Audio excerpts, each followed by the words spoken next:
This conference will now be recorded. अद्य शुक्रवासरः अथवा भृगुवासरः पौष कृष्ण अष्टमी दिनांक 5 फेब्रुवारी 2021 माधव निदान मधुकोष्टिका सामवेश शंखं चक्रं जलौकान् दधतमृतघटं चारुदौर्भिश्चतुर्भिः सूक्ष्मस्वच्छातिहृद्यां शुकपरिविलसन् मौलिमम्भोजनेत्रं कालाम्भोधोज्ज्वलाङ्गं कटितटविलसच्चारुपीताम्बराढ्यं वन्दे धन्वन्तरिं तन् निखिलगदवनप्रौढदावाग्निलीलम् प्रौढदावाग्निलीलम् ब्रह्मणो हि समारब्धा मात्रेयाद्येषु पूजिताम् अस्मदाचार्यपर्यन्तां वन्दे गुरुपरम्पराम् आयुर्वेदरतं वन्दे माधवाख्यं महागुरुम् आयुर्वेदामृतं सर्वं शिष्येभ्यो यः प्रदत्तवान् द्रष्टा ज्ञानी दृष्टकर्मा कृतकर्मा तथैव च अध्यापको विषक्श्रेष्ठो महान् संशोधकस्तथा गुणैरेतैः समुदितैः यत्कार्यं प्रतनोति सः समृद्ध्यर्थं हि कार्यस्य वयं प्रयतामहे सरस्वत्यै नमो यस्याः प्रसादात् पुण्यकर्मभिः बुद्धिदर्पणसङ्क्रान्तं जगदध्यक्षमीक्षते आत्रेयं प्रथमं वन्दे आयुर्वेदजगद्गुरुम् आयुर्वेदामृतं सर्वं गृहीत्वा हि सुरेश्वरात् अग्निवेशादिकेभ्यो यत् सप्रेक्षत् मुनिसत्तमः प्रथमं तन्त्रकर्तारम् अग्निवेशं नमाम्यहम् त्रिवारम् ओङ्कारः क्रियते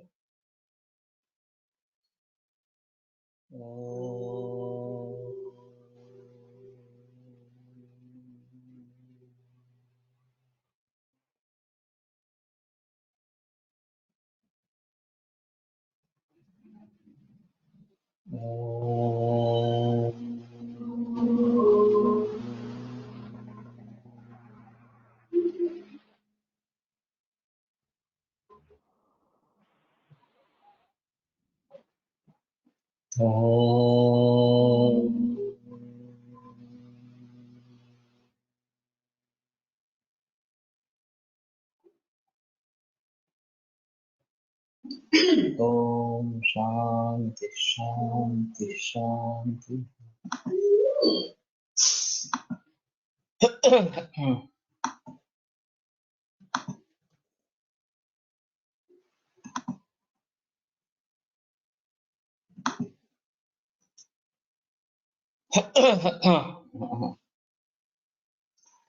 उष्मणोऽल्पबलत्वेन धातुमाद्यम् अपाचितं दुष्टम् आमाशयगतं रसमामं प्रचक्षते आमेन तेन संयुक्ता दोषा दूष्याश्च दूषिताः सामा इत्युपदिश्यन्ते ये च रोगास्तदुद्भवाः तरी हम आम की निर्मिति की प्रक्रिया कैसे होती है इसके बारे में बात कर रहे थे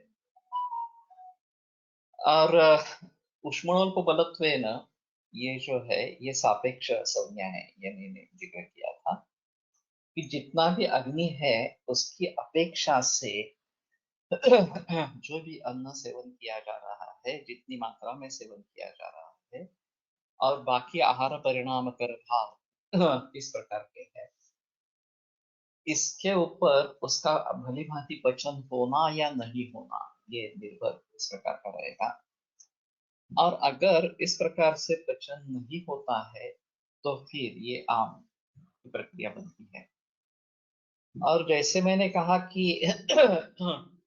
सुबह का खाना शाम तक अगर पचन नहीं हुआ है और फिर हमने शाम में खाना खा लिया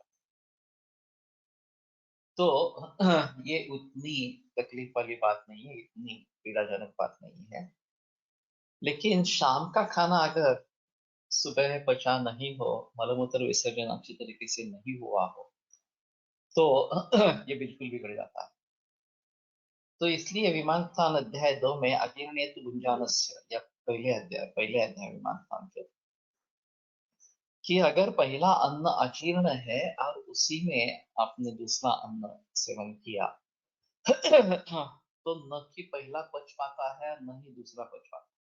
मैंने इसके बारे में बताया था उदाहरण कि हमने चावल और पानी इकट्ठा करके पाचन के लिए रख दिया, चावल बनाने के लिए, और अचानक घर में मेहमान आ गए। तो अब ये हुआ कि नहीं, अभी उसमें और पानी और चावल चाहिए, ये इतना चावल जो है पर्याप्त नहीं होगा। तो मेरी एक छात्र ने, जो यहाँ मौजूद होगी शायद, ऐसा किया कि उसी पानी में जो पहले चावल और पानी था, जो थोड़ी देर पक चुका था, उसमें और चावल और पानी डाला और वो पचने के लिए रख दिया। लेकिन कुछ हुआ नहीं। नहीं पहला चावल भी बचा, दूसरा चावल भी बचा, वो सब फेंक देना पड़ा और नहीं फिर से चावल और पानी डालने पड़े। तो ये व्यावहारिक उदाहरण है कि अगर ये बात बाहर होती है तो अंदर भी क्या चीज होगी। एक का पचन पूरा हुआ नहीं और उसमें दूसरा आपने डाल दिया पचन होने के लिए, इस प्रकार से तो पहला भी पचन नहीं होगा, दूसरा भी पचन नहीं होगा। इसलिए जीर्णेन्ने भुंजीत, ये एक महत्वपूर्ण नियम स्वस्थ वृत्त में बताया कि पहला अन्न पच जाने के बाद दूसरा अन्न सेवन करे। वो पचा नहीं है तभी दूसरा भी सेवन करना आरंभ कर दिया, तो वो निश्चित रूप से दूषित इस प्रकार का होता है। उसमें भी उतनी मात्रा में नहीं होता, इसलिए तुरंत उसका नहीं दिखता। लेकिन ये मंचिंग हैबिट अच्छी नहीं है। दीक्षित डाइट में ये एक बात हुई कि मंचिंग हैबिट लोगों की कम हो गई। जो भी खाना है वो दो ही दफा खाना है। अब ये मुझे पक्का मालूम नहीं है कि शेंडे सर ने ये लोगों को एक बताया था कि दो ही बार खाना खाना, इस प्रकार से। एक्चुअली उनकी प्रैक्टिस डेंटिस्ट्री की थी। उनके पास बाकी रोगों के लिए मरीज कम आते थे। फिर भी एक मरीज ऐसा था जिसको उन्होंने कहा कि आप दो ही बार खाना खाओ। तो वो बोला मुझे चिवड़ा खाने की आदत है, फरसान खाने की आदत है, वगैरह वगैरह। हमने हाँ, जो भी खाना है वो दो ही बार उसी में खाना है, उसके अलग नहीं खाना। तो ऐसा करके भी उसको राहत मिली। अभी दीक्षित डाइट में भी ये बताते हैं कि जो भी खाना है वो उसी में खाना है, क्या खाना है इसके बारे में रिस्ट्रिक्शन नहीं बताते हैं। तो दिन में 4-5 बार खाने के बजाय दो ही बार खाना अच्छा है, और उसमें भी अगर जो पथ्य का है वही सेवन करे वो ज्यादा अच्छा है। तो ये एक मन के लिए एक शिक्षा है कि ये समझ लेना है कि मुझे पहला अन्न जब तक जीर्ण नहीं हुआ तब तक दूसरा अन्न नहीं सेवन करना है। पहला पानी जब तक पचन नहीं हुआ तब तक दूसरा पानी भी नहीं लेना। जो भी हम अंदर डालेंगे इस प्रकार से वो उसका पचन होने के पहले ही अगर हम दूसरा कुछ दे देंगे शरीर को, तो पहले वाला और दूसरे वाला ये दोनों पचन के बारे में संदेह है, इस प्रकार का निर्माण हो। अभी मेरे मन में ख्याल आया कि जब हम धीमी गति से प्राणायाम करते हैं, धीमी गति से सांस लेना और सांस छोड़ना, ये प्रक्रिया होती है, तो शायद उसमें वायु के पचन के लिए भी अवसर मिल जाता है। जब हम शैलो ब्रीथिंग करते रहते हैं तो पहला वायु अंदर घुसा, उसका पूरी तरीके से पचन नहीं हुआ, वो पूरे शरीर में फैला भी नहीं, कि दूसरा वायु हमने ले लिया, उसको छोड़ने की कोशिश की, वगैरह वगैरह। तो तवारिया का ये कहना था कि 3 सेकंड श्वास लेना और 2 सेकंड श्वास छोड़ना ये नॉर्मल है। उसमें उच्छ्वास जल्दी है, निश्वास थोड़ा धीरे है। और ऐसा 5 सेकंड का एक साइकिल, ये नॉर्मल साइकिल ऐसा है। अगर आप इसकी आदत डालते हैं, कभी भी आप श्वासोश्वास कर रहे हो तो उसी प्रकार से कर रहे हो, तो सिर्फ 12 ही श्वास होते हैं 1 मिनट। अभी हम 16, 17, 18 इतने श्वास लेते हैं 1 मिनट में।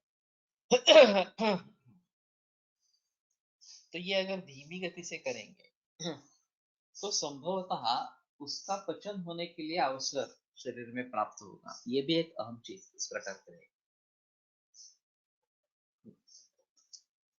जब पहले वाले श्वास का पचन इस प्रकार का हो गया है और फिर दूसरा श्वास लिया है, वो पहले वाला पूरे शरीर में फैल गया, फिर से वापस आ गया वगैरह वगैरह।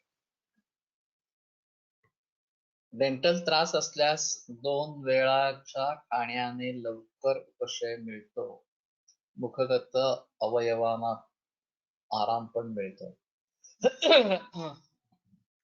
ये सिर्फ डेंटल के लिए नहीं करना है, सभी के लिए करना है। सायं प्रातः मनुष्याणाम अशनम शुद्धिचोदितम नांतरा भोजनम कुर्यात् अग्निहोत्र समो। तो इसमें ये सूत्र और दूसरा जो सूत्र योग रत्नाकर का है, याम मध्येन भोक्तव्यम याम युग्मन न लंघयेत्। तो उस याम युग्मन न लंघयेत् का आधार लेके कुछ कहते हैं कि हाँ 6 घंटे के बाद रिक्त पेट नहीं रहना चाहिए, कुछ ना कुछ तो खाना चाहिए इस प्रकार से। वैसे देखा जाए तो शाम का खाना अगर हम 8 बजे तक ले लेते हैं और सुबह है भोजन अगर 10 साढ़े 10 बजे करते हैं, तो ये गैप 14 घंटे की गैप हो जाती है। सुबह 10 साढ़े 10 बजे ले लिया और रात को 8 बजे ले लिया, तो ये 12 घंटों की तो 10 घंटों की इस प्रकार की गैप हो जाए, तो ये याम युग्मन न लंघयेत् इस नियम को बाधा आ गई इस प्रकार से। लेकिन उनका कहने का तात्पर्य अर्थ है कि लंघन नहीं रखना है, खाना खाना है ऐसा नहीं। एक अहम चीज इसमें ऐसी है कि भोजन नहीं करना है, याम मध्य न भोक्तव्यम इस प्रकार से। तो मुझे लगता है कि क्षीरघृताभ्यास और रसायनानाम ये भी सूत्र है, अभी इन सभी सूत्रों का अर्थ लगाने की कोशिश करेंगे। तो दूध और घी ये दोनों नियमित रूप से लेने हैं, और वैसे घी तो खाना खाने में ले सकते हैं, लेकिन दूध अगर खाना खाने के साथ ले लेंगे तो उसमें ये लवण अम्ल ये सभी का विरोध है। तो खाना खाते समय दूध लेना काफी मुश्किल है। अगर आप केवल दूध चावल दूध रोटी खाते हैं, नमक नहीं डालते हैं, चाहे तो शक्कर डालते हैं तो ठीक है। लेकिन रोटी सब्जी दाल अचार ये सब साथ में होते हैं, दही होता है, छाछ होता है, छाछ होता है, और उसके साथ में दूध लेते हैं, तो ये विरुद्धांग बन जाता है। तो बेहतर ऑप्शन है कि दूध भोजन समय डाले और अलग स्वतंत्र रूप से ले। तो इसमें लंघन की जो आपत्ति आ जाती है कि रात को 8 बजे हमने खाना खाया और सुबह है 7 बजे 8 बजे दूध ले लिया इस प्रकार से, तो थोड़ा 14 घंटे के बजाय ये कम हो जाएगा। सुबह जल्दी दूध ले लिया ये भी पॉसिबल है, रात को सोते वक्त दूध ले लिया ये भी पॉसिबल है। तो याम युग्मन न लंघयेत् इसको हम थोड़ा कम कर सकते हैं, फिर भी वैसे भी रात 6 घंटे से ऊपर जाने वाली, तो ये नियम दिन के लिए लागू होगा, रात के लिए लागू होगा नहीं होगा, ऐसा एक सोच लेना चाहिए कि याम युग्मन न लंघयेत् ये नियम रात के लिए लागू है। दिवा प्रबोध्यते अर्केण हृदय Pundarik.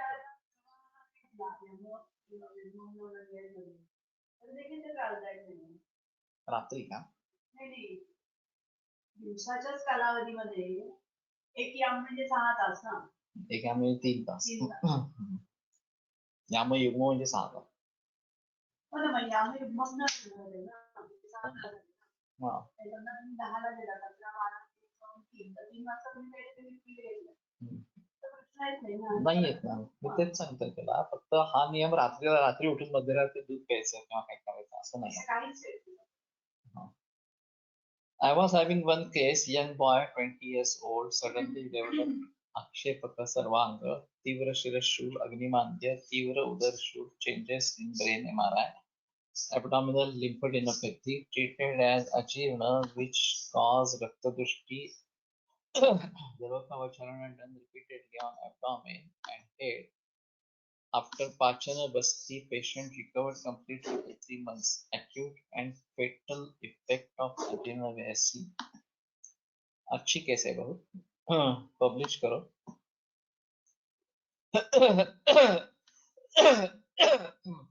How much gap between food and milk? Minimum 3 hours. पण याच्यावर पण खूप घ्यायला सांगितलं. हम्म? पित्ताच्या लोकांना जेवल्यानंतर हाँ है। हाँ।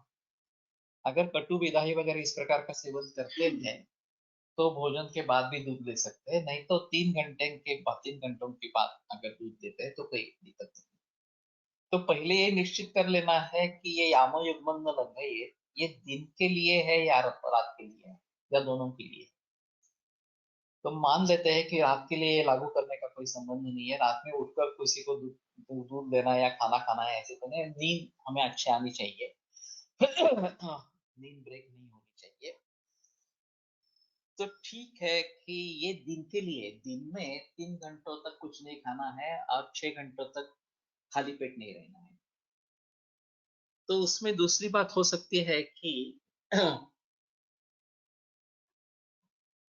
खाना खाने को छोड़कर क्या ले सकते हैं। तो एक अहम चीज होती कि दूध लेना है क्योंकि वो रसायन में श्रेष्ठ है। मैं जो बात कर रहा हूँ देसी गाय के दूध की बात कर रहा हूँ। अभी जर्सी गाय का दूध तो छोड़ दो, वो लेने लायक ही नहीं है, लेकिन देसी गाय का दूध लेना है। तो ये कब ले? सुबह का कफकाल है और दूध वैसे भी थोड़ा कफकारक है, लेकिन अगर कफ की कोई शिकायत नहीं हो, अग्निमांद्य नहीं हो, तो सुबह दूध ले सकते हैं, उसमें कोई प्रॉब्लम नहीं है। अभी तो लोग, बहुत सारे लोग चाय पीते हैं, मैं भी पीता हूँ एक्चुअली। तो चाय के बावजूद या चाय के बिना दूध पीना ये सबसे अहम इस प्रकार का रहेगा। और अगर कफ की शिकायत है तो दूध में शुंठी हल्दी डाल के या पिपली सिद्ध करके सीजन को देखकर दूध ले सकते हैं। तो ये गैप थोड़ी कम हो जाएगी और हमें जो कुछ बीच में चाहिए वो मिल जाएगा। फिर 10 साढ़े 10 बजे खाना खा लेना। अब 3 घंटे तो 1 डेढ़ बजे के बाद हो जाएंगे और 4:30 बजे तक ये 6 घंटे हो जाएंगे।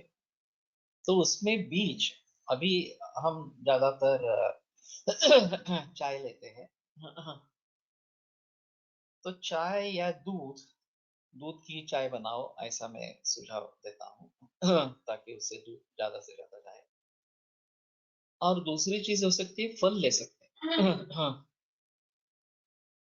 Does milk get digested taken at night after meal as digestion slows down while sleeping? अगर ये आपको डाइजेशन हुआ है नहीं हुआ है, सुबह उठकर देखना है। उद्गार शुद्धि उत्साह वेगोत्सर्ग यथोचितः लघुताक्ष पिपासाक्ष जीर्णाहारस्य लक्षणम, ये अगर आपको मिलते हैं तो कोई प्रॉब्लम नहीं है दूध रात में लेने के लिए। कोलुटकर सर के यहाँ एक अजीब केस हुई थी, प्रतिशायक की शिकायत थी और हर रोज रात में सोते समय दूध लेने की आदत थी। तो पूरी जानकारी ले ली और सर ने कहा कि ऊर्ध्वजत्र विकारेषु स्वप्न काले प्रशस्यते, रात में जो दिया जाता है वो ऊर्ध्वजत्र विकार के लिए प्रशस्त है। अगर उस समय दूध ले रहे हैं और वो कफ बढ़ा रहा है तो ये बंद कर देना चाहिए। उसको कह दिया कि दूध बंद करो रात का, तुम बाकी खाना पीना ठीक था, तो उसकी प्रतीक्षाएं बंद होगी। ठीक हो गया। फिर कुछ बरसों के बाद शादी हुई और रात का दूध फिर से शुरू हुआ, उसको वो भूल गया और फिर प्रतीक्षा होने लगा। फिर कोलटकर सर के पास आया, सर ने पूछा कि आपने दूध पीना शुरू कर दिया क्या फिर से? बोले हाँ, अभी तो शादी हो गई है तो इसलिए दूध पीना शुरू किया। तो सर ने बोला नहीं, तुम्हें रात में दूध लेना सुटेबल है ही नहीं, तुम ये छोड़ो। वो छोड़ने के बाद फिर से वो ठीक हो गया। तो कहने का मतलब ये है कि जो वात पित्त प्रधान है उनको रात का दूध सूट करेगा। आईटी सेक्टर्स में मैं बताता हूँ कि सुबह 9 साढ़े 9 बजे खाना खा के निकलो, पूरा खाना खा के निकलो। टिफिन साथ में कैरी करो, वो 4:30 5 बजे खाओ। और फिर घर में आने के लिए कितनी भी देर हो सकती है, 8 9 10 कितने भी बज सकते हैं। तो जब घर आएंगे तो भूख है तो दूध ले लेना देसी गाय का। और फिर 2 ही दफा खाना और 1 दफा दूध। बीच में अगर भूख लगती है तो फल ले सकते हैं, लेकिन फल ऑर्गेनिक होना जरूरी है। दोपहर में फल ले सकते हैं, क्योंकि अभी ये जो विटामिन डिफिशियंसी का माहौल चल रहा है, विटामिन B12, D3 और बाकी विटामिन के बारे में, वहाँ आर्टिफिशियल विटामिन लेना अच्छा नहीं है। नैसर्गिक रूप से विटामिन सब्जियों में, फलों में उपलब्ध है, उनको छोड़कर ये गोली ले लेना ये बराबर नहीं है, केमिकल्स लेना। और वैसे फलों का काफी वर्णन है, फल ले सकते हैं। अभी आपत्ति इस बात की है कि ये बहुत जहरीले हो गए हैं अभी के फल। इतने हेवी पेस्टिसाइड्स फल में होते रहते हैं कि वो लेना जहर लेने की जरूरत तो ऐसा है। तो उस स्थिति में अगर आपको नैसर्गिक फल फल मिलते हैं तो आपत्ति नहीं है। तो दोपहर में अगर फल खाएंगे और चाहे अगर, तो अलग रूप से दूध या चाय इस प्रकार के ले लेंगे, और शाम का खाना जल्दी खाएंगे। उसके 6 घंटे के अंदर शाम का खाना खा लेंगे, तो ये नौबत नहीं है। तो 1 दफा दूध और 1 दफा फल, ये भी अच्छा है। सुबह दूध, दोपहर में फल, और 2 दफा खाना। और रात में अगर भूख लगती है, अगर आप सूर्यास्त से पहले खाना खा लेते हैं 6 बजे, और रात में आपको 9 बजे, 9:30 बजे आप सोने वाले हैं, तो 3 घंटे बीत चुके हैं, कफ की शिकायत नहीं है, तो रात में दूध ले सकते हैं। और भूख है तो ये अगर करेंगे तो काफी मुश्किलें हल होती है। आम निर्विकति की जो प्रक्रिया है वो खंडित इस प्रकार का हो जाए, इस प्रकार की हो जाएगी। अंग्रिमांद्य पेशंट मध्ये दूष शंख भस्म सोबत देता येईल का? दूध दूध असेल शंख भस्म के साथ सोबत दे सकते हैं। अम्ल पित्त की अगर तकरार है तो ये कर सकते हैं। अम्ल गुणोद्रिक्त पित्त इस प्रकार का है तो शंख क्षारो हिमोग्राही इस प्रकार का शंख का वर्णन है। तो क्षार है, तो क्षार के संयोग से अम्ल का माधुरी भाव या क्षार का माधुरी भाव इस प्रकार का हो जाता है। और फिर इसके बारे में हम भली भांति सोच सकते हैं। लेकिन दूध लेना है क्योंकि वो क्षीरगता अभ्यास रसायन नाम इस प्रकार का अग्रिय है रसायन में। देसी गाय का ही लेना है, साथ में घी होना है। अब दूध और घी साथ में होना है या दूध अलग घी अलग, लेकिन दोनों का इस्तेमाल हो रहा है, तो बेहतर ऑप्शन इस प्रकार का है। तो दूध के साथ भी घी ले सकते हैं, ये भी एक अहम चीज इस प्रकार की है। क्षीरगुप्ताभ्यास रसायन के इस प्रकार का अर्थ है। नहीं तो भोजन में घी और अलग से दूध, ये अगर कर सकते हैं तो ज्यादा बेहतर ऑप्शन इस प्रकार का। B12 साठी काय करावे? फॉर वेजिटेरियन पीपल दूध ही सिर्फ एक सोर्स है, कम से कम 300 ml दूध हर रोज लेना है। अगर कमी है B12 की तो उससे भी ज्यादा लेना पड़ेगा।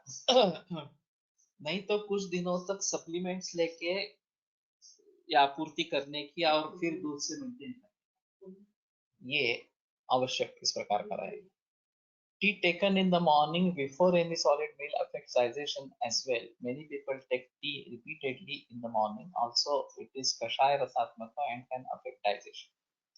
तो सही है, ये वास्तव में एडिक्शन ही है, लेकिन एक लो लेवल का एडिक्शन है। एडिक्शन किसको कहा जाता है कि जिसके बगैर आदमी को बेचैनी होती है, जिसके बगैर वो रह नहीं सकता, उसको एडिक्शन कहते हैं। चाहे वो मोबाइल हो, चाहे तम्बाकू हो, चाहे सिगरेट हो, चाहे चाय हो, अगर नहीं लेते हैं तो कुछ तकलीफ होने लगती है, सर दर्द होने लगता है वगैरह वगैरह, इस प्रकार से क्रेविंग होता है कि नहीं मुझे चाहिए ही इस प्रकार से, तो समझ लेना कि एडिक्शन होगी। बहुत सारे लोगों का ये प्रॉब्लम रहता है कि चाय जब तक लेते नहीं तब तक मोशन नहीं होती इस प्रकार से। और ये नहीं होती तो भूख नहीं लगती वगैरह। तो इसमें पाचन का ही जिक्र है ज्यादा। और ये केवल परहेज करते रहने से नहीं होगा, मानसिक भाव जहाँ पे है वहां ये पाचन का जिक्र ज्यादा तकलीफ वाला इस प्रकार का कि सौमनस्य ये भाव होना जरूरी है। वो अगर नहीं है, चिंता है, क्रोध है वगैरह इस प्रकार के भाव है, तो पचन नहीं होता और ये डिफिकल्ट इस प्रकार का है। तो चाय एक स्टिमुलेंट के जैसे काम करता है, कषाय रसात्मक है फिर भी स्टिमुलेशन देता है, ऐसा है, ये एक चीज रहेगी। और अभी इनका जो प्रचार है दीक्षित का कि चाय लेनी है तो बहुत कम दूध डाल के लेनी है, इस प्रकार से खास ले सकते हैं ऐसा बताते हैं, बीच में अगर लेना है कुछ तो। लेकिन मैं मानता हूं कि मेरे बहुत मरीजों का अनुभव है डायबिटीज के लिए या ओबेसिटी के लिए बताते हैं। मेरा अनुभव ऐसा है कि जो भी कैंसर मरीज मेरे पास है, वो अगर डायबिटीज के लिए कुछ दवा ले रहे हैं, डायबिटीज पहले से ही मौजूद है, चाहे गोलियां ले ले चाहे इंसुलिन ले रहे हैं, वो केवल दूध पे रहते हैं, तो शुगर अपने आप कंट्रोल होने लगती है, कुछ करना नहीं पड़ता शुगर के लिए, और गोलियां छूट जाती है, इंसुलिन छूट जाता है। जब तक ये केवल दूध पे है तब तक नौबत नहीं है। 2-2.5 लीटर तक दूध जाने लगा, दूध के साथ खाना शुरू किया तो फिर से शुगर बढ़ने लगी। तो फिर मैं बताता हूँ ठीक है, अब आयुर्वेद की दवा करो, एलोपैथी का झमेला मत करो, शुगर कंट्रोल करने के लिए इंसुलिन या गोली नहीं लेनी है, हमारी दवा ले लो, और उससे भी कंट्रोल हो जाता है, ऐसा नहीं है कि उससे कंट्रोल नहीं होता। तो अगर इस प्रकार की स्थिति में आप चाहे तो दूध ही ले ले, अगर डायबिटीज है उसके साथ में,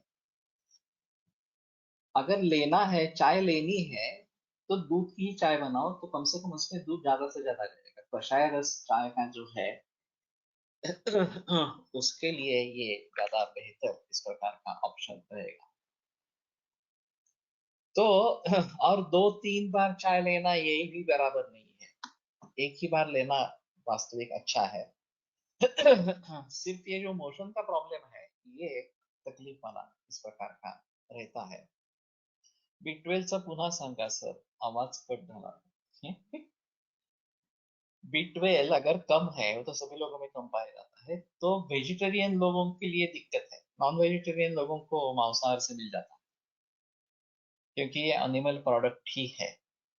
वेजिटेरियन जो लोग हैं उनके लिए दूध के सिवाय दूसरा कोई सोर्स नहीं है। वेगन है तो उनके लिए तो कुछ भी सोर्स नहीं, जो मिल्क एंड मिल्क प्रोडक्ट्स भी नहीं लेते हैं, वेगन बन गए हैं, उनके लिए तो दूसरा कोई सोर्स नहीं, उनको तो सप्लीमेंट्स पे ही निर्भर रहना पड़ेगा।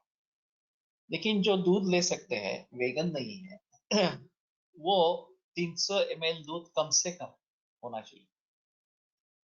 अगर कमी है तो ज्यादा लेकर उसकी आपूर्ति करनी है और फिर 300 पर मेंटेन करना है।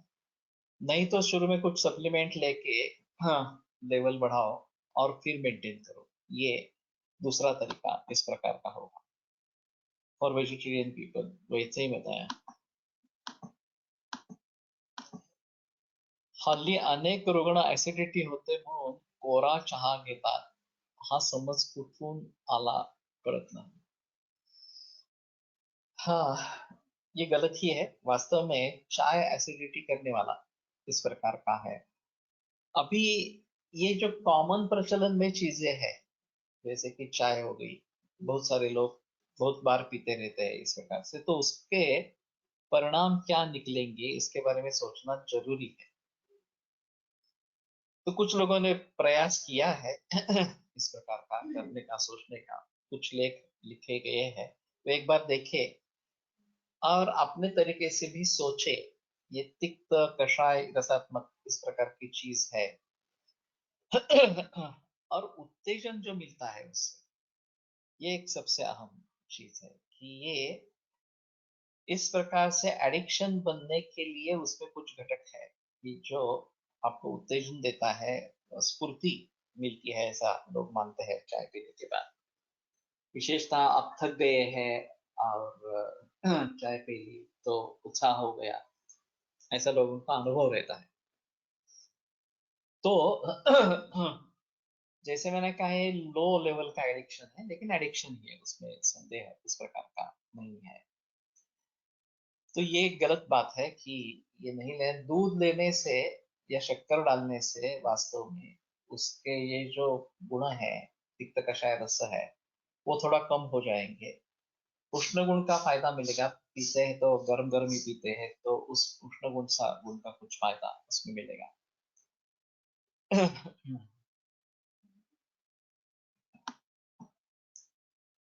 हातसडीचा तांदूळ पण विटामिन बी चा सोर्स आहे ना, वो B1 का है, B12 का नहीं है।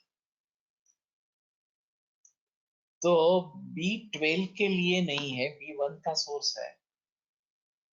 कुछ थोड़ा थोड़ा अंश रहेगा, हमें देखना चाहिए कि विटामिन B12 किन किन चीजों में, वनस्पतियों में है या इस प्रकार के सीरियल में वगैरह इस प्रकार के है, तो थोड़ा देखना पड़ेगा। लेकिन major source non vegetarian diet से। हाँ, तो अभी एक परीक्षण करके देखना पड़ेगा कि जो रेगुलर नॉनवेज लेते हैं उनमें विटामिन B12 मिलता है या नहीं मिलता है। अगर मिलता होगा तो ठीक है, अगर नहीं मिलता हुआ तो होगा तो नॉन वेजिटेरियन डाइट में जो परिवर्तन आ गया, हार्मोन्स दिए गए वगैरह वगैरह, जल्दी ग्रोथ हो इस प्रकार से किया गया, उसका ये नतीजा होगा, ये देखना चाहिए।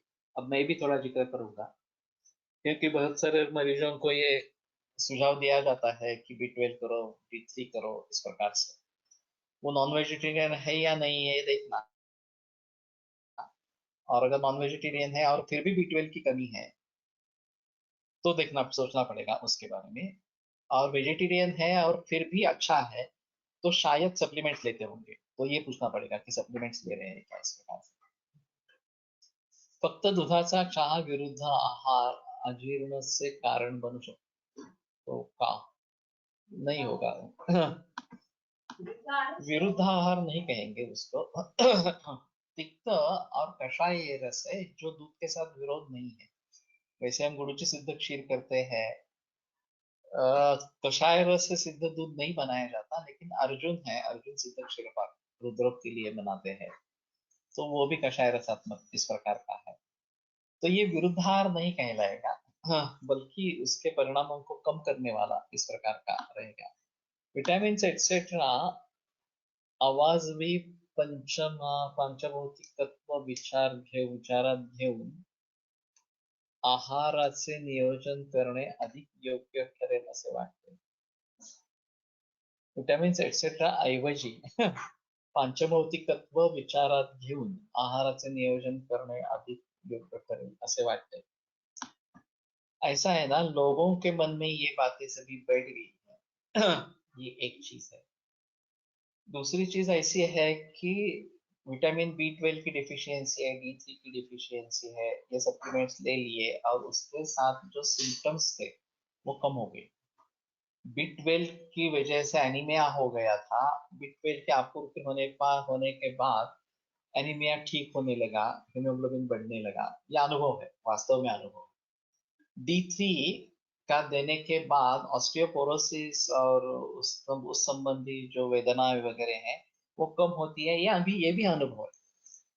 तो हम अनुभवों को टालेंगे नहीं। अब सवाल ये है कि हमें D3 लेना है या B12 लेना है, या उसके जो नेचुरल सोर्सेस है वो लेने हैं। हम कहेंगे कि हम नेचुरल सोर्सेस ही लेंगे, ये बाहर का नहीं ले लेंगे इस प्रकार से। लेकिन ये सोच इंटीग्रेटेड है, उसमें कोई संदेह है इस प्रकार का नहीं। जब तक हमारी जीवन शैली नैसर्गिक इस प्रकार की थी, जब तक वनस्पति और प्राणी ये जो दोनों है, फार्मिंग जो है वो नेचुरली फार्मिंग चल रहा था, तब तक ये नौबत आई ही नहीं। पिछले 50 बरस से पूर्व इस प्रकार की नौबत थी नहीं, विटामिन D3 की डेफिशिएंसी है, B12 की डेफिशिएंसी है। तो ये नतीजा हमारे फार्मिंग में जो परिवर्तन आ गए उसके वजह से। तो ये अगर हम जान लेंगे तो फार्मिंग में अगर फिर से परिवर्तन करेंगे तो ये फिर से टल जाएगी, ये जो आपत्ति है निकल जाएगी। लेकिन फिलहाल क्या करें, फार्मिंग में चेंजेस आना इतना आसान नहीं है। हम देसी गाय का दूध, जो देसी गाय के दूध का जिक्र करेंगे तो उसमें विटामिन D3 मिलेगा, क्योंकि ये गाय धूप में टहलती है। देसी गाय जो है धूप में टहलती है, जो जर्सी गाय नहीं करती।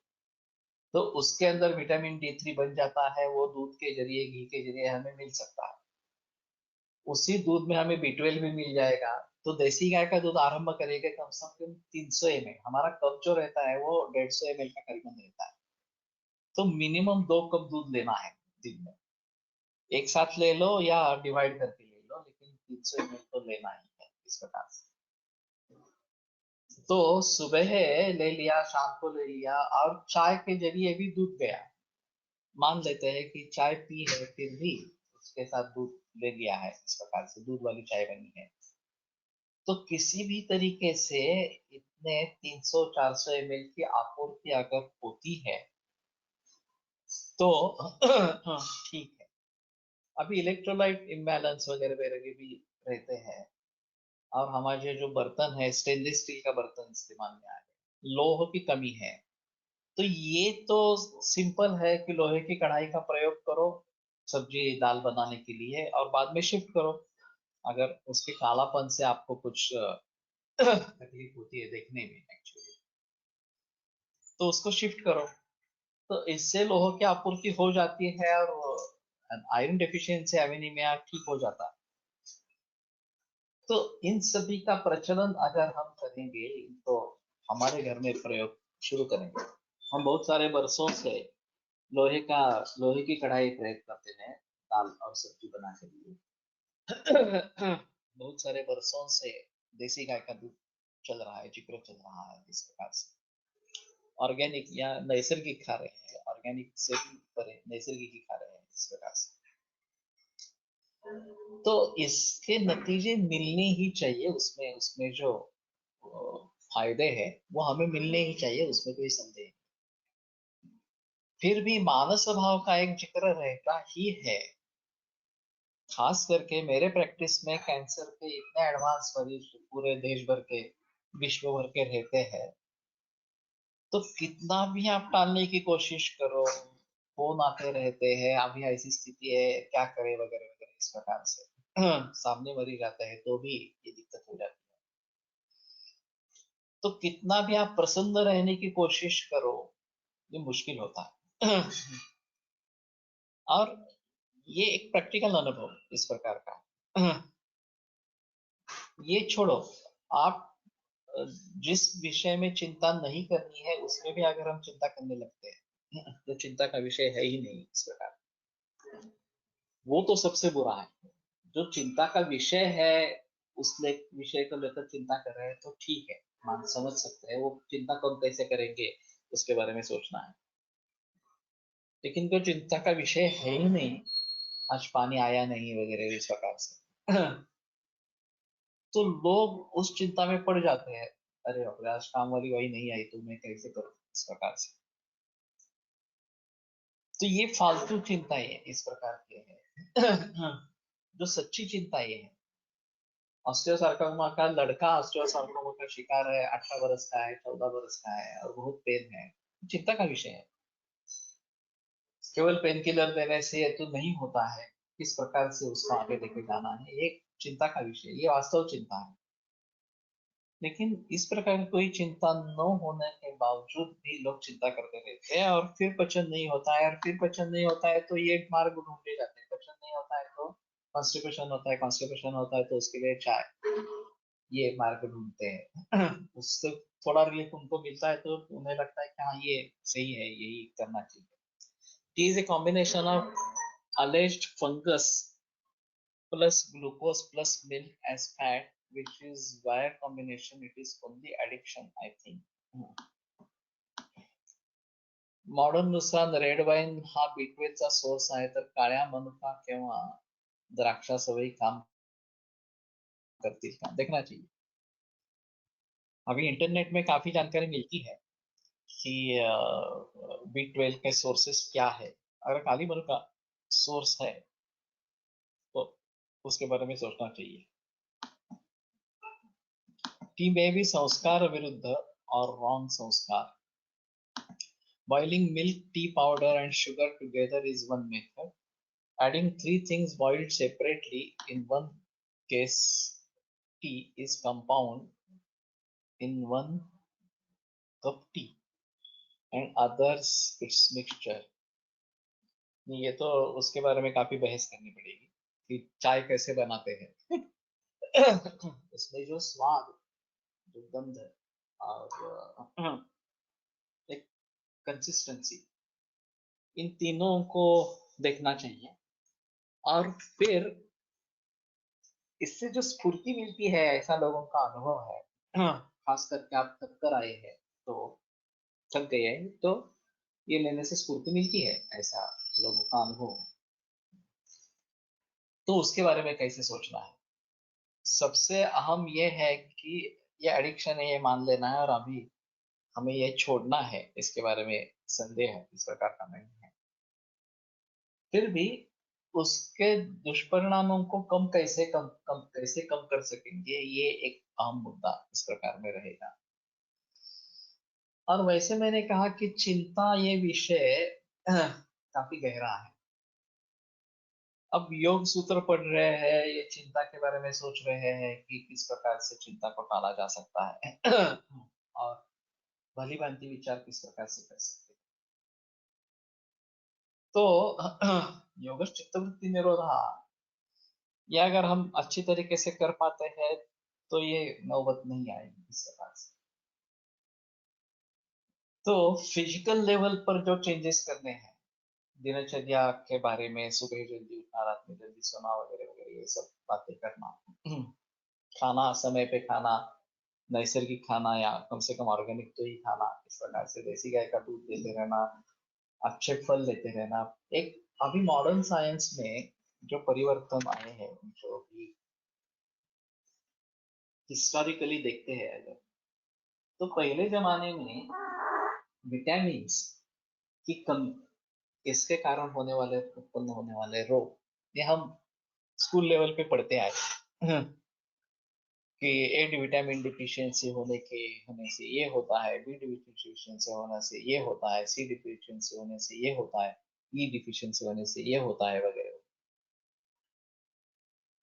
अब उस जमाने में इन विटामिन की आपूर्ति खाने के तरीके से हो सकती थी. फिर भी दूसरी कोई दवा नहीं थी, तो कंपनियां विटामिन बनाकर बेचती थी. ये B1 की जो मैंने बात की थी, कि यहाँ की एक डॉक्टर गोखले, एलोपैथिक डॉक्टर है, बीजे मेडिकल की स्टूडेंट रही है, और उसको डिस्मेनोरिया की तकलीफ थी. ये मैं बात कर रहा हूँ 1937. तो उनके एक अध्यापक थे कॉलेज में सिखाने वाले, तो उन्होंने कहा कि मैं पुड़िया देता हूँ. ये एलोपैथी के डॉक्टर, लेकिन वो बता रहे थे मैं तुम्हें पुड़िया देता हूँ, वो तुम भोजन के साथ मिला के खाओ. तो पुड़िया दे दी, उसको तुरंत राहत मिल गई. अगले मेंस्ट्रुअल साइकिल में पेन बहुत कम हो गया. तो उन्होंने पूछा ये क्या था. तो उन्होंने कहा एक कोंडा है, हस्क, ये चावल का जो आवरण है उसका पाउडर है, और इसमें विटामिन B1 होता है, और ये इसके लिए दवा है. अब ये खुद डॉक्टर बन गई, गायनेकोलॉजिस्ट बन गई. डिस्मेनिया के पेशेंट तो पूरे विश्व भर में बहुत सारे हैं. मैंने कुछ लेक्चर्स डॉक्टर अरविंद संगमनेरकर की सुनी है. वैसे मैंने एलोपैथी सीखने की कोई भी जिक्र नहीं की थी, लेकिन डॉक्टर शहाड़े सर्जन और डॉक्टर संगमनेरकर, इन दोनों के लेक्चर्स सुने थे. तो उन्होंने डिस्मेनोरिया के बारे में बताया था, और बताया था कि बस उसका कुछ नहीं करना है, एनाल्जेसिक देते रहना है. और अगर पहले से कोई एनाल्जेसिक ले रही है, तो ब्रांड नेम बदल के वही एनाल्जेसिक दूसरे नाम से दे देना. लोगों को समझ में नहीं आता कुछ, लेकिन एनाल्जेसिक यही उसकी दवा है.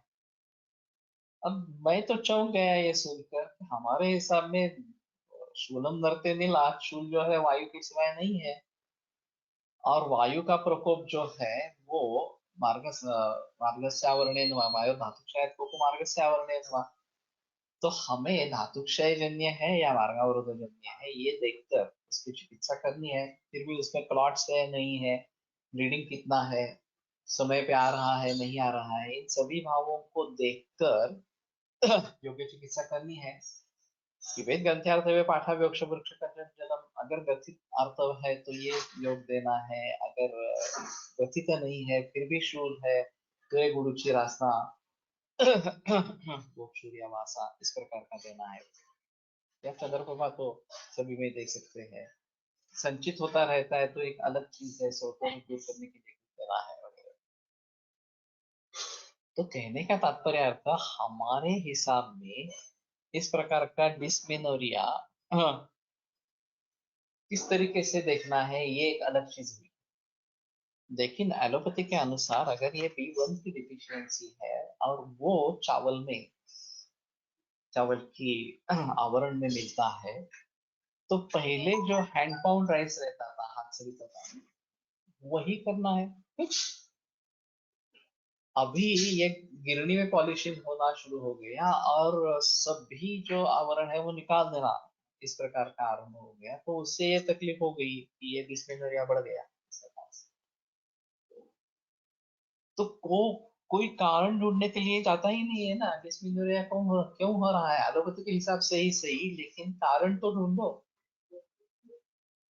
तो उस जमाने में ग्लैक्सो कंपनी B1 की टैबलेट बनाती थी।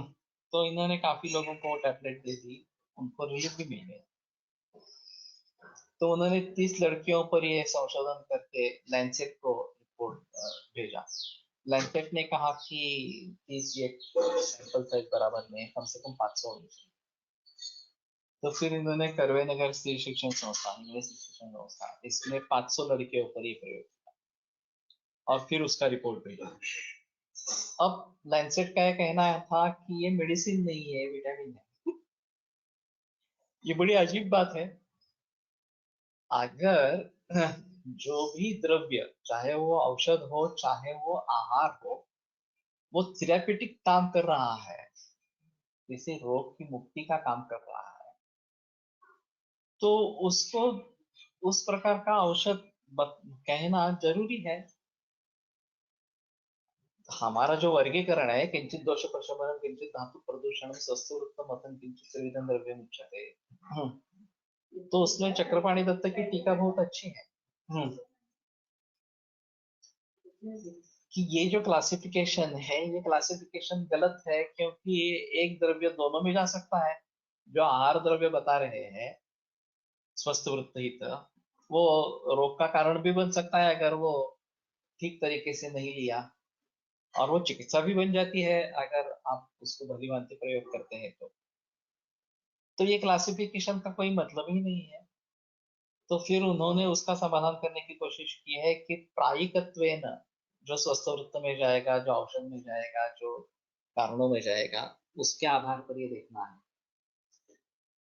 तो अगर चावल के उस आवरण में कुछ अच्छी चीजें हैं जो निकालनी नहीं चाहिए, और उनका ये कहना था जब हम राइस मिल्स में देते हैं, गिरनी होती है, तो ये काफी गर्म किया जाता है वो निकालने के लिए, और ये नष्ट हो जाता है। तो जो हैंड पाउंड राइस इस प्रकार का रहेगा, हाथ सड़ी का तांदुल जो बोलते हैं वो रहेगा, उसी में ये रहेगा, नहीं तो नहीं रहेगा। अब कुछ लोग करते हैं कि हमने भी वो प्रयास किया है, कि ये करने वाले लोग बहुत कम है। अभी मुझे एक सातारा के नजदीक, उमरस के नजदीक एक दो मिले लोग जो घर में ये बनाते हैं, जात, ये जो बोलते हैं पुराने तरीके से हाथ से हैंड पाउंड इस प्रकार का राइस बनाते हैं, दाल भी उसी प्रकार से बनाते हैं। तो हम तो अब उनके यहाँ से ले लेंगे। तो इस प्रकार के अगर मिल में जाने के बजाय घर पे हाथ से इस्तेमाल करके अगर करते हैं, तो ये नेचुरल जो है हमें वो मिल जाए।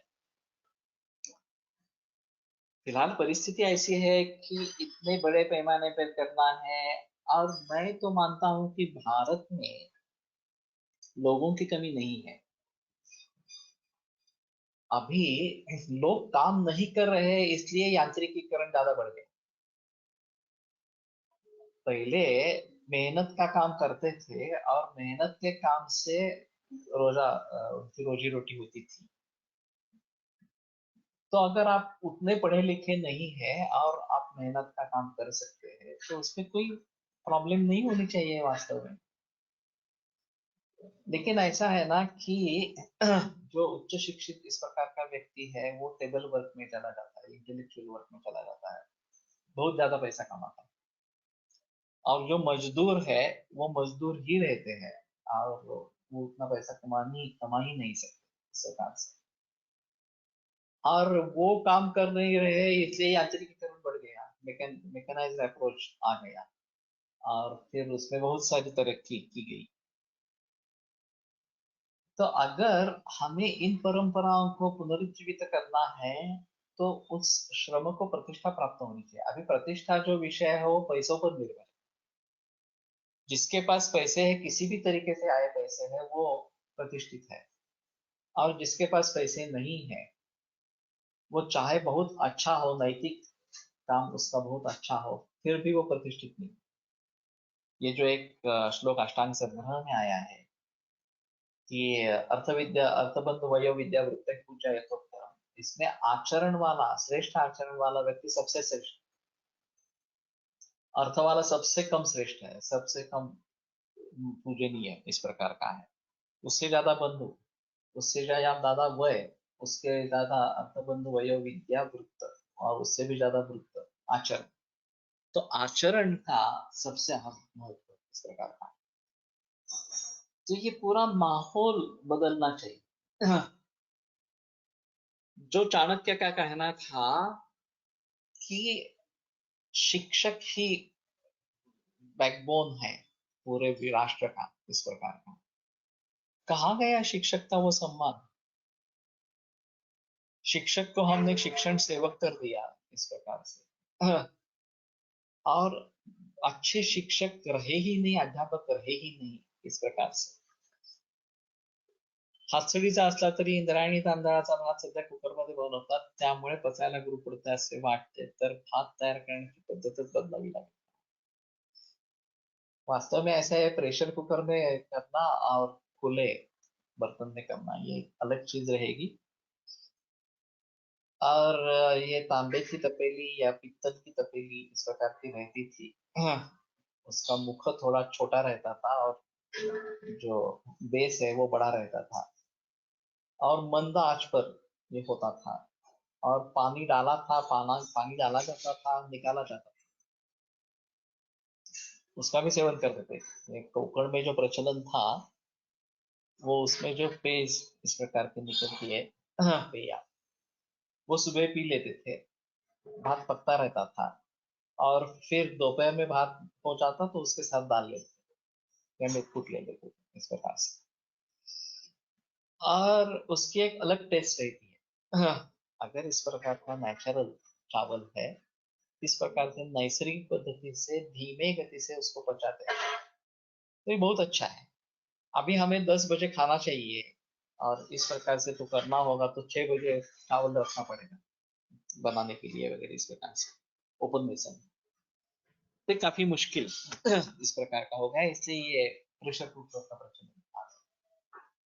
तो ये गुरु होता है, उसमें संदेह नहीं होगा कि इस प्रकार से प्रेशर कुकर में अगर ये हम करते हैं, और हाथसड़ी का इस प्रकार का चावल है, तो गुरु होता है।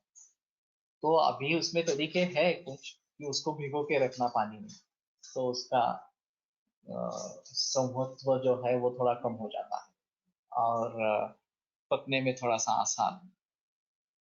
इंद्रायणी नावाने मिळणारा तांदूळ सुद्धा यंत्रानुस यंत्रातूनच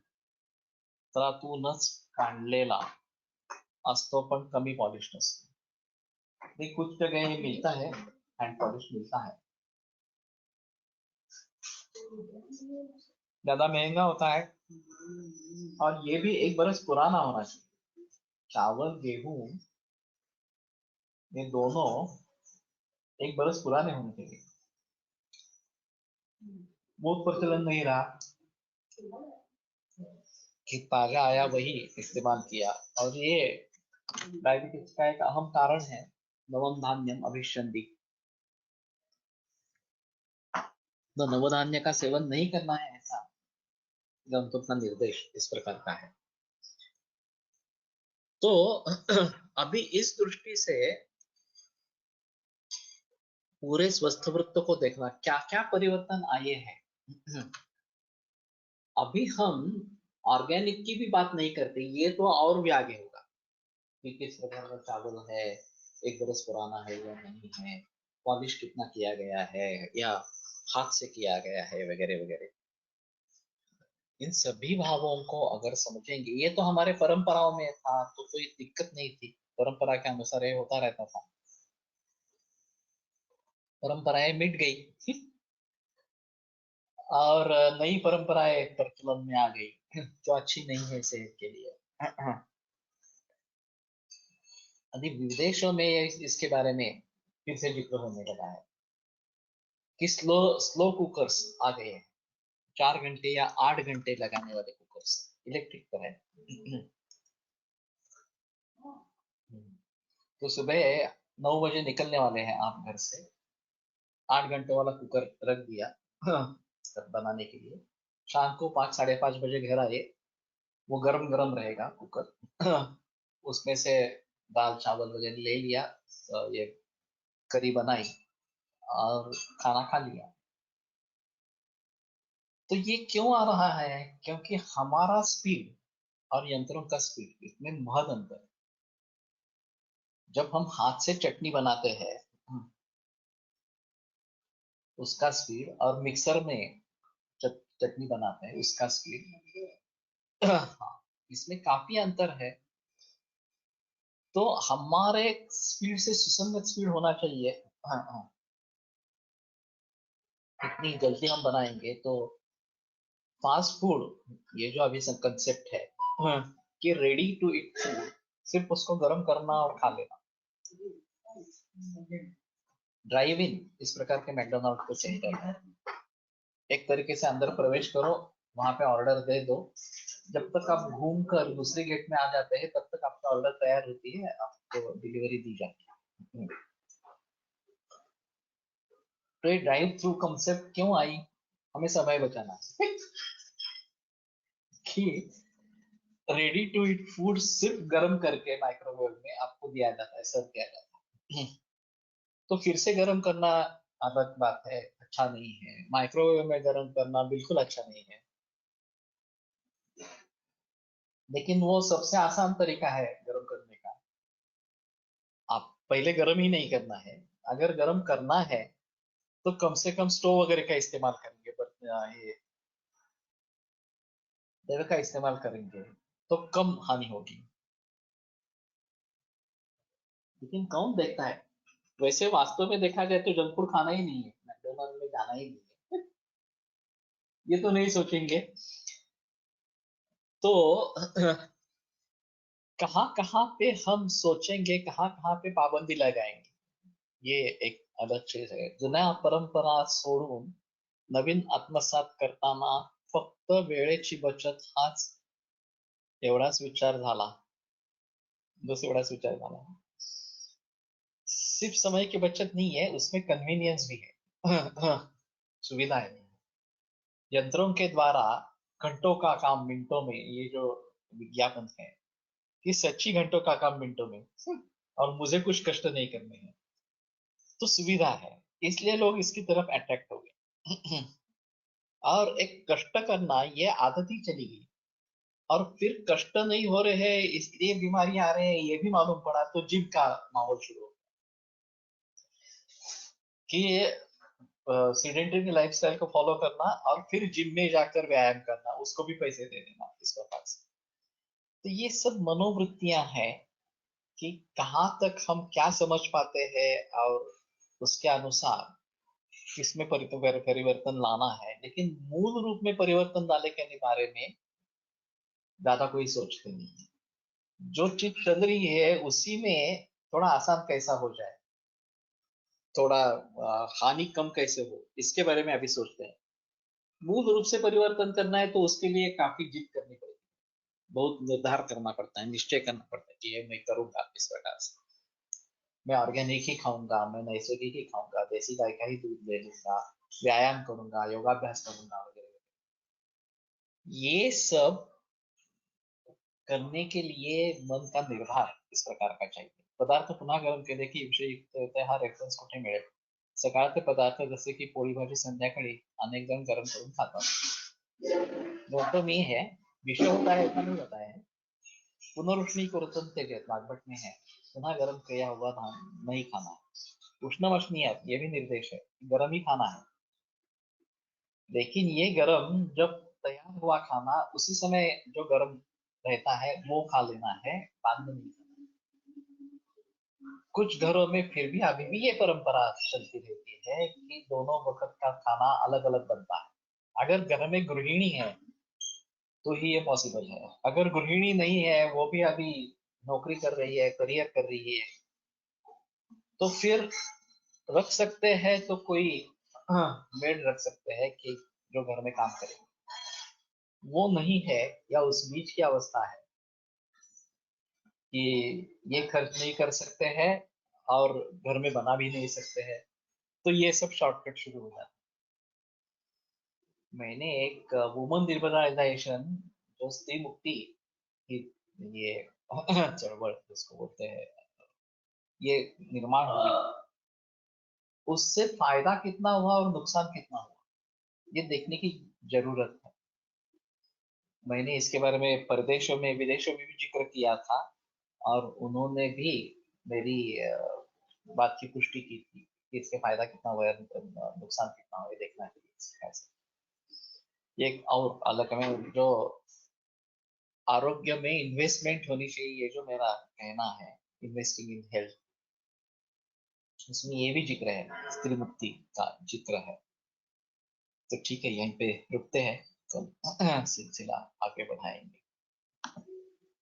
आयुर्वेद प्रकांडो निगदित इह हि शल्यतंत्र प्रधानः शिष्येभ्यः शाश्वतोऽयं निखिल जनकृपा व्याप्त चित्तेन येन आयुर्वेदस्य वाञ्छन् पुनरपि भुवने ताञ्च सुष्ठु प्रतिष्ठां श्रेष्ठं धन्वन्तरिं तं प्रणमति च सदा वैद्यवर्गो हि नूनं वैद्यवर्गो हि नूनम्।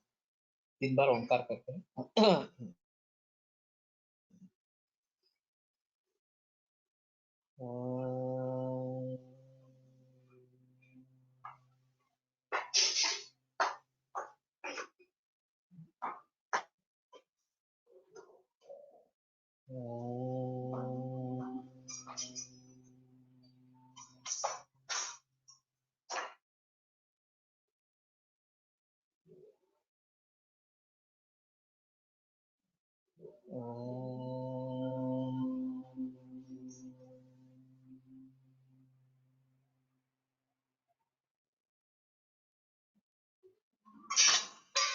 विरम्यते व्याख्यानव्यापारात् श्वः पुनरपि विदिष्यामः।